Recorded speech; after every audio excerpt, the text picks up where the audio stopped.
Hello, good morning from Farm Sweet Farm. Tomorrow is TV cooking day, so KTUL Channel 8, if you can tune in somewhere between 9 and 10. So the day before TV day is usually a lot of preparation, so I've been about an hour and a half to get to where I am now, so I thought I would give some explanation, a little bit more details on the recipe.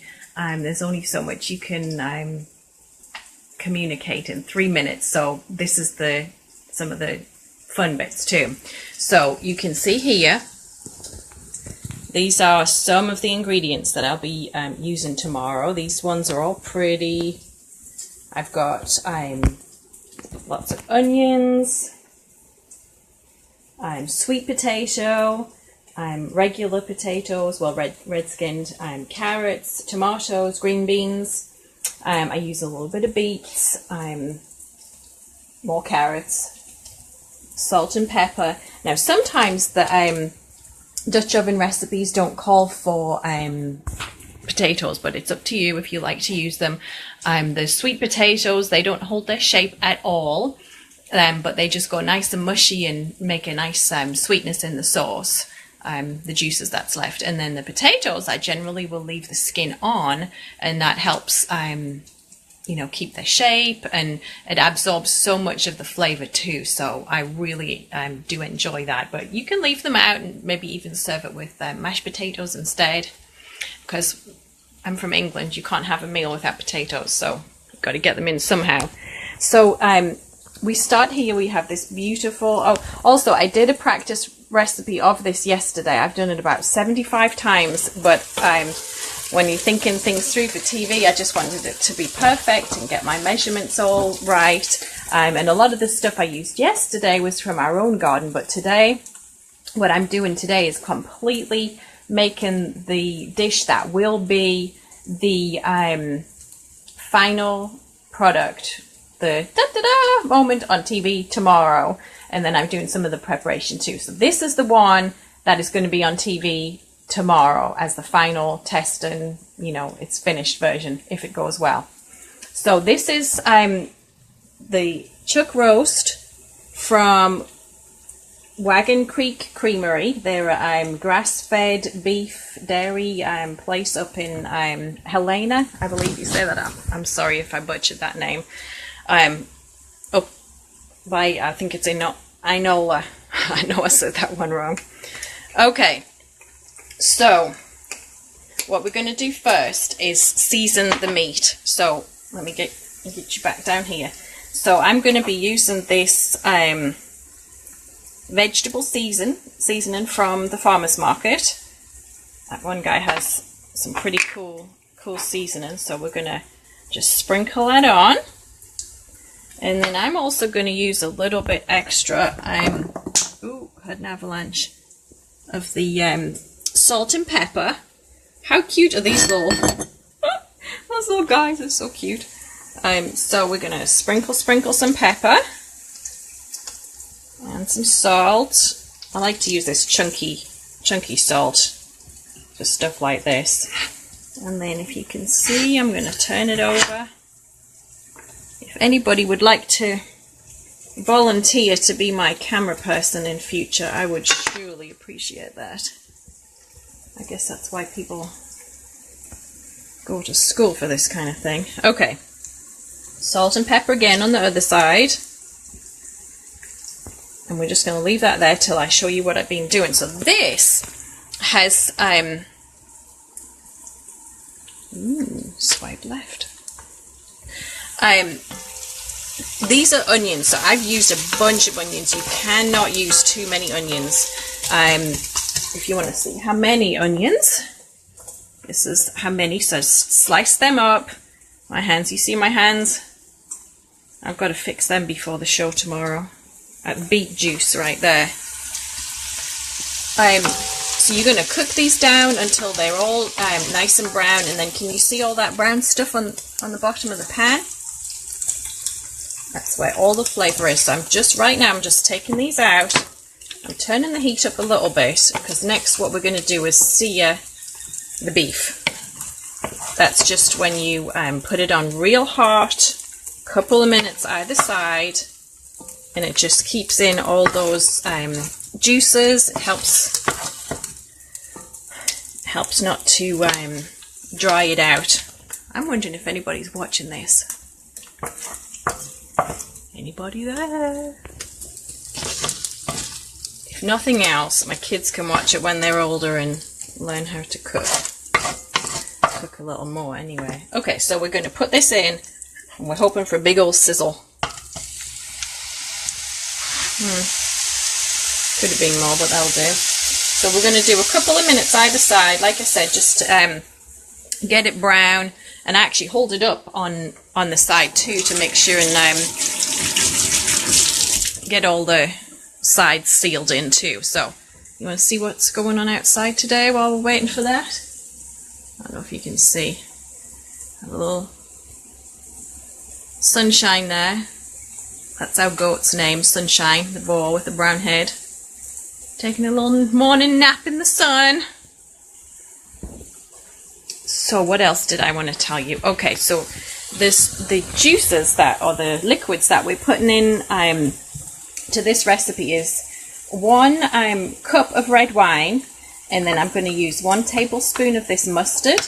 That's a little different from the traditional recipe, but it is a really nice addition. And then what I will be using tomorrow is some Worcester sauce. I'll use a tablespoon of that. And Jeff, in his usual fashion, has sabotaged my cooking today. If any of you remember a few years ago for the state fair, I had my best cucumbers sitting out on the counter, ready to take to the fair the next day, and he ate them. So this is one example of how he doesn't mean it, he just can't help it. Anyhow, he finished off the Worcester sauce last night, so I've been hunting high and low for it, and there is none. So tomorrow we will have 1 cup of red wine, 1 tablespoon of Worcester sauce, and it's not Worcestershire, it's Worcester. Just keep it easy. And then 1 tablespoon of the mustard. You could really use any mustard you like. I just really enjoy the flavour of that grainy mustard. I don't know what brand it is. This is not from the market. It's one of my cheats. But you can see it's that, that whole grain mustard. So here we are. We got to the point where I'm standing it up on its side, like this, and all this is adding to that good brown flavour in the bottom of the pan. And then I'm going to do it. Oh, we didn't get the fat so good on that side. With the onions, you really can't rush the onions. You can just put them in without caramelizing them, and it'll be good.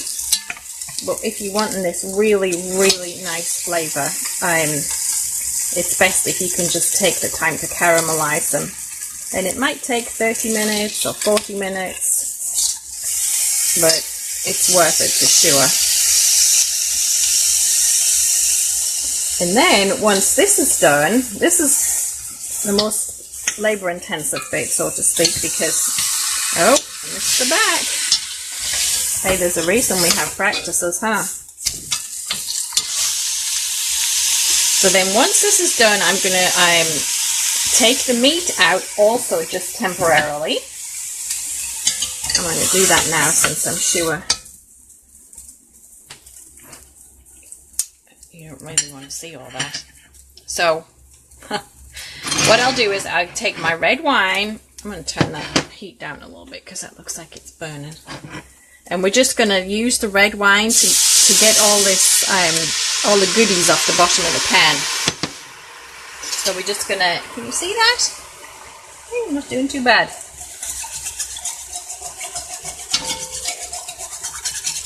We're just going to scrape this. It really doesn't take very long. But what you're looking for is the bottom of the pan to be cleaned off. And all that yummy goodness and that brownness has gone into the sauce.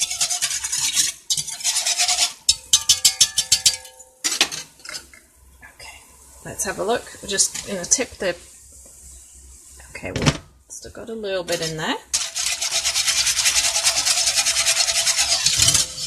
I wonder how I'm doing on time. I have 3 minutes to do this tomorrow. I'm going to have it all prepared though and just talk about it. Okay, so that'll do. So then now's the fun bit. We get to put all the veggies in. So I'm putting tomatoes in this. It's not actually real traditional, but by doing that, I don't add any extra water. Most recipes will call for extra liquid, so water or broth. But with having that mustard in, gives that extra flavor, and then the tomatoes give the extra liquid, so you don't have to add any water in there, and it cooks down real good. So I'm putting in a bunch of carrots, and then something fun I usually try to remember to do is I'll cut them all in one shape, and then I'll use one carrot cut in a different shape. And I'm totally sorry if this is boring. And then it's like a game of, oh, who's got the funny shaped carrot? Or the unusual shaped carrot. So these potatoes, red skins, these are from Gibson Gardens. They have got beautiful, actually the tomatoes are from them too. They really have amazing produce, just so beautiful. And one of the things I like about shopping at the, these ones on the floor. Shopping at the farmer's market is everything is not perfect. So you get to find the funny, little unusual shaped vegetables. So I want to show you guys this. It's got a little bomb. Isn't that fun? Might just be amusing myself here. Okay, so then here's the sweet potatoes. You can leave these really big because they cook down so fast. It really doesn't matter how big they are. And so I've got in there the carrots, just a few beets, sweet potatoes, regular potatoes, and we're gonna do a little bit of green beans. They do go fairly mushy. If it's not, you don't care for that texture, you can just leave them out. I tend to put them towards the top, then they don't cook as quick. Well, this does cook for really a long time. So it's kind of one of those things you could do a huge pan like this and have it for a few days, maybe take a Sunday to do it. It freezes well. So you could, portion it out. If you have a smaller family, do it that way. So, okay. I feel like I'm missing something, but that's okay. That's why we're practicing. So then now, okay, look how yummy that is. And that Dutch oven is just packed full. I'm going to put the meat on top. I think I might have a few too many vegetables in there, but that's okay. And then these yummy caramelized onions sit in there.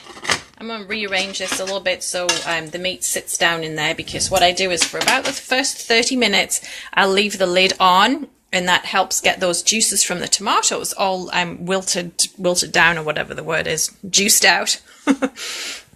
And then, so I'll put the lid on for about 30 minutes and then take it off. And then what happens is all those juices condense, and it makes a really beautiful flavoursome sauce.